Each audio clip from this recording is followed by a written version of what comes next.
Start it during the fly tying. What's that? You could just start it during the fly tying. This part's boring as hell. Yeah, but it's educational. That's why I wanted You to. should see me when I kind of. All right. Can we photobomb this? Yeah, sure. I don't know, last time I photobombed, you got a lot of comments about it. Uh-oh. You're gonna photobomb it. No, I'm just watching. Oh, yeah, you're right, I see, yeah, okay. Okay, is it on? Let me get over it. Tonight, Sorry. tonight is going to be a really full night, so we should probably go ahead and get started. Some of you guys have seen this class before because I give it about every year. Every time I think I can forget it,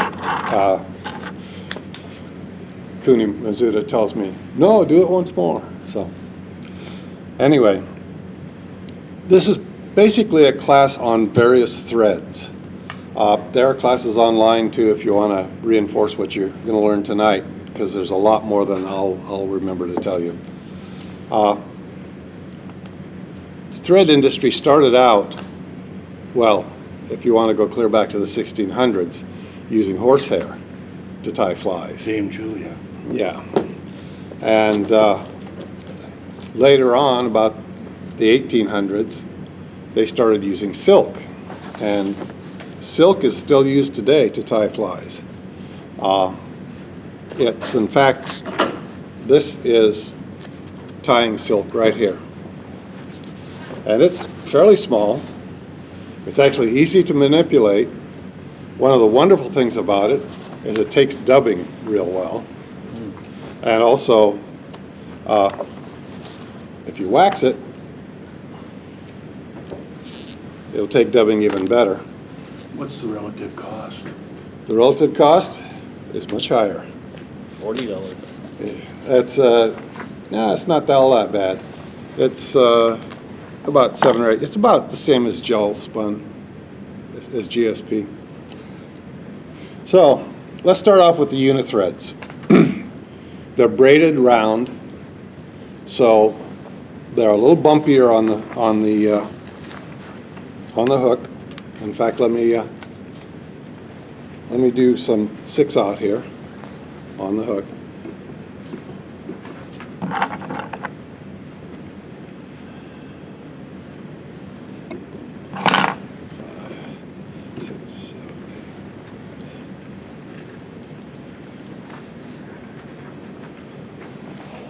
Now, this is equivalent to this. And you see how much flatter this is? This is UTC, and this is unithread. Unithread is a braided thread. Unithread is good for dubbing. A lot of you guys say, man, I can't dub worth a darn. Well, if you're using UTC, that dubbing is not going to stay on the thread. I'll show you a technique later to get it to, but UTC is just too slick for dubbing. What is UTC? It's the ultra thread. UTC Ultra. Oh, down here. Yeah, Okay. down there toward the bottom. Yeah. The ultra thread. And we're going to stay. It's a cord-like thread. It's hard to make wraps on top of each other with it, where with the UTC is flat and you can wrap on top of the previous thread. That's one of the things that Atlantic salmon tires love about it.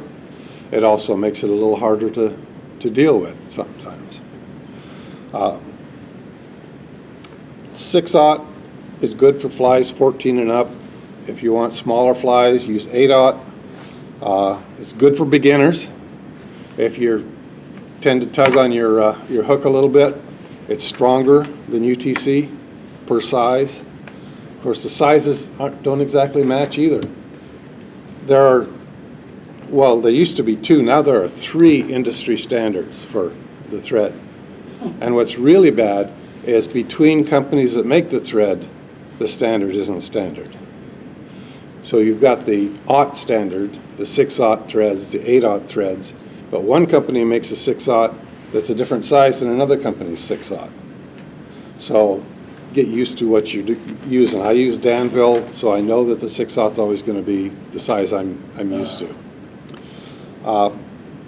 It's kind of bumpy on the hook. It's not as strong as UTC 140, although some people say, yeah, it's just about exactly the same. 8/0 for smaller flies. Now this trico thread, and I don't have any of the trico thread with me. I gave it away. It frustrated me too much because it has a breaking strength of 4 ounces. Is that why you gave it to And me? your bobbin weighs 2 ounces. Yeah. It has a breaking strength of about 4 ounces. I think I'm with him. Yeah. So if you want to get down that small and make tricos, Bevers. This is Bevers. It says 100 denier, but we'll get into that. The unithreads are aught. The UTC ultra threads are by denier. Denier is an industry standard for the textile industry. GSP, and let me see, I've got some good GSP right here. See how it frizzes, fuzzy? But it's strong as can be. One thing you do not want to do, or you will wind up wasting most of your GSP thread, and that is when you take it off the spool and thread it, make darn sure there's not even one tiny strand of thread still wrapped around that bobbin, or you'll get about a quarter of the way in and you'll have to throw away the thread because it's going to be bound up so tight you can't get to it anymore. Hey, Gary? Yes. I've got some silk thread. It's rod winding thread, but Yeah. they come in measures of 50 and 100. I assume that's denier. Yes.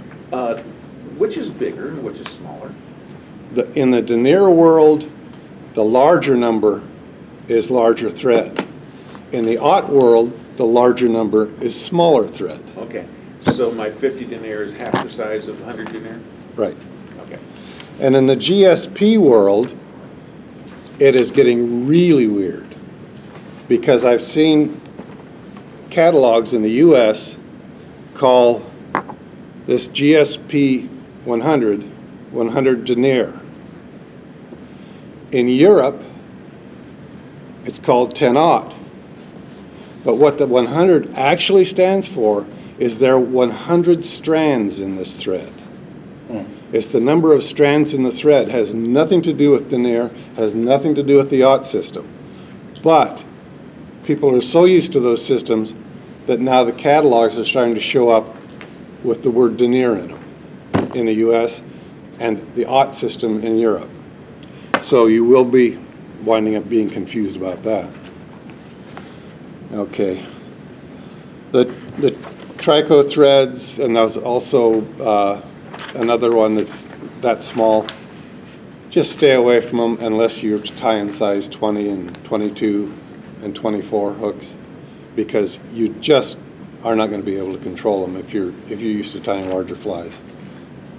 It's flossy thread. It's not for beginners. It's strong for its size, but when it's got 4 ounces of break strength, it's not strong. UTC Ultra Thread. That's the one that I've got on here. 70 denier, 140 denier, and I believe this is 220. Yeah, 210 denier. They don't take up much space on the hook. They lay flat. You can wrap one wrap on top of another, especially if you've got a little bit of wax on them. But something you should know about them, well, first off, it's hard to keep them on a hook without a little glue because they are slick and they'll come off quite easily. Also, if you're wrapping and you're wrapping forward, as you wrap, this thread is twisting itself. Now, if I drop it, it's going to spin Because what's happening is as you wrap it, it's becoming more and more like the other thread. It's twisting itself.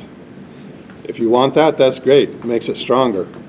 But that's about as far as you can go without spinning it a little in order to keep it flat all the way up the hook. I'm trying to lower the spinning wheel. If you wrap the other way, will it get flat? If you wrap the other way, it'll get flatter. That's right. If you go counterclockwise, it will lay out flat. If you go clockwise, it'll tighten it up, and it'll make it a stronger thread, slightly stronger. UTC 70, or excuse me, 70 denier is about 1 pound test weight. I guess 15 ounces is the official amount. 140 is about 2 pound test, 35 ounces, 1 ounce short. 210 is about 3 pound test. So you can think of that in your head. You're used to the test thing, even though it's a few ounces off in each direction. Lots of colors in the UTC. They're brighter, they're more translucent, they're flossy and flat. They'll lay flat on the hook. Can place wraps on top of each other. They're good for dubbing loops. Dubbing loops is what you got to use on this thread, because trying to dub directly onto this slick thread, you will sit there and you will dub all day long. Do you mind if I ask definition dubbing loop? I'll be showing those later. Okay. Yeah. Even if you use a little bit of wax on it, it's still going to be tough to dub on it. So use a dubbing loop, or if you're using 140 or something like that, you could use a split thread loop, and I'll demonstrate that later also. 70 denier, great for small flies, slick. It's the Atlantic Salmon Tire's favorite thread. Some Atlantic Salmon Tire's favorite thread. I know some that still use silk and won't use anything else. The Orvis kit relies heavily on it. Yeah. I talked about GSP. It's sized by the number of strands. It's expensive. It's very strong. You can tie little tiny flies with it just fine. And the 100 and the 200 can be used on bass bugs and larger, bulkier flies, spinning materials. I imagine that guy over there could probably spin a head on 70 denier, but I'm not going to try it. Nor do I. Nor do you, yes. So, basically, that's kind of it for most of the threads. There are monofilament threads if you want a pure invisible material, but it's monofilament. It's even slicker than this stuff. It is just pure glass. Here's another thread. 003 wire. That's used for making dubbing brushes and things like that. And are there any questions about this thread before we go on? Is that on the list anywhere? No. Okay. I have a question. I have a question. Yeah. What, do you have a preference, or does it change with it whatever you're tying? It does change with what I'm tying. And this, I mean, I'm going to pass this around so you can look at this. This is GSP, black GSP. And you'll notice that it doesn't look totally black on the spool. And if you run your hands through it a few times, the thread will be white and your hand will be black. The color doesn't stay on this stuff. If you are going to have a color at the head of your fly, and you have white feathers and black thread, you hit that with a little bit of head cement, and that black is going to soak right into that white feather. These things do not hold color. Now, if you got a black wing and a black head, that's not a problem. Also, it is not recommended you use GSP with ceramic bobbins. because the ceramic will take that color off the GSP even faster, and you're gonna plug your bobbin. But I'm gonna hand that around so you guys can take a look at it. Feel free to rub your fingers on it. Mine are black already. And the next thing I'm gonna do is I'm gonna demonstrate some of those dubbing techniques I was talking about. And the first thing I'm gonna do is get rid of